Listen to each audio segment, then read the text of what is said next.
好啦，2023年 DSE Paper 1嘅第14條啦，咁就係一個求職法嘅。咁今次咧佢就話呢個圓錐體嘅曲面面積啊。咁講呢個之前一定要知道，其實圓錐嘅曲面面積嗰條公式啦，咁就係派 RL 啦。咁 L 咧就係我哋嘅斜高啦。咁斜高其實就係個圓錐原本個高嘅二次，再加翻個圓錐底面積半徑嘅二次，用翻畢氏定理就係揾到條斜高 L 啦。咁派 RL 就係我哋嘅曲面面積啦。咁由於我哋已經知道咗底半徑係14，同埋個曲面面積等於700派，咁所以直接用翻條公式派 RL 等於700派，再將 L 轉翻做畢氏定理 R 二次加 H 二次嘅開根，咁其實就可以代埋個 R 等於14入去。最尾就計出嚟個 H 咧，其實等於48㗎啦。咁同學仔你要留意，其實呢啲題目咧，只要你背咗公式啊，咁其實一定攞到呢3分啦。尤其係想求 Level 2嘅同學仔咧，要留意再留意呢啲題目，千祈唔好蝕咗俾佢啦。咁跟住我哋 Part B 咧，就將呢個圓錐體咧，以平行其底平面分成一個直立圓錐體嘅 X 同埋一個平截頭體 Y。其實就係將呢一個原本大嘅圓錐咧，就同呢條原本個底平面係平行 cut 開咗佢啦。咁所以就會得到一個細嘅圓錐同埋一個平截頭體叫 Y 啦。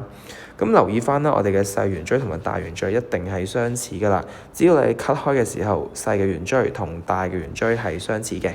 咁有相似圖形嘅產生嘅時候咧，就會知道面積嘅比例就會邊比嘅二次，要記得啊嚇。咁啊，面積嘅比例就等於邊比嘅二次，而半徑嘅比例咧都會等於個高嘅比例嘅。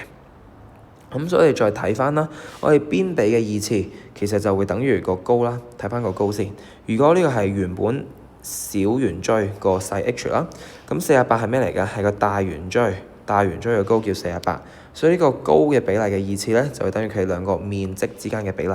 咁面積嘅比例就話 y 嘅曲面面積係 x 曲面面積嘅15倍，即係上邊曲面面積叫1嘅話，下邊就叫做15，咁即係話成個咧就叫做16。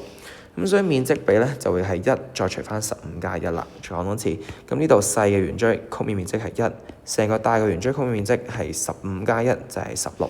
咁所以面積比係1比16，就等於翻高嘅比例嘅二次。咁高嘅比例講多一次啦，細嘅圓錐係細 h， 大嘅圓錐嘅高係48。咁所以唔想要個二次掉翻過去就變咗做開根啦。咁所以計翻出嚟 h 就等於12啦。咁由於我哋嘅半徑比都會等於高嘅比例啊嘛。咁所以 h 除翻48呢個係高嘅比例，都係等於 r 除翻14，即係佢原本半徑嘅比例啦。咁你計出嚟咧，代翻個 h 等於12之後，就得到個半徑其實等於3.5啦。咁而家佢要叫你揾埋個 y 嘅體積 ，y 嘅體積即係下邊呢個平截頭體嘅面積體積啊。咁其實平截頭體嘅體積咧，就係等於我哋大嘅呢個圓錐，再 cut 咗佢細嗰個圓錐嘅體積就得㗎啦。咁要記得圓錐嘅體積公式咧，就係1/3乘翻個底面積，即係派 r 二次，再乘翻個高，乘翻個 h 啦。咁所以用翻大圓錐嘅體積減翻小圓錐嘅體積啦。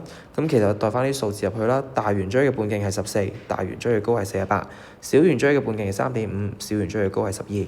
咁代翻入去撳埋個機咧，就得到3087派啦。咁寫唔寫單位其實都唔會扣分啦。咁跟住 Part B 啦 ，Part B 幫我 highlight 隻字叫溶化。咁其實溶化再重鑄咧，即係代表前邊嘅體積同後邊嘅體積係一模一樣嘅，亦即係代表 y 嘅體積其實等於實心球體嘅體積再乘2啦。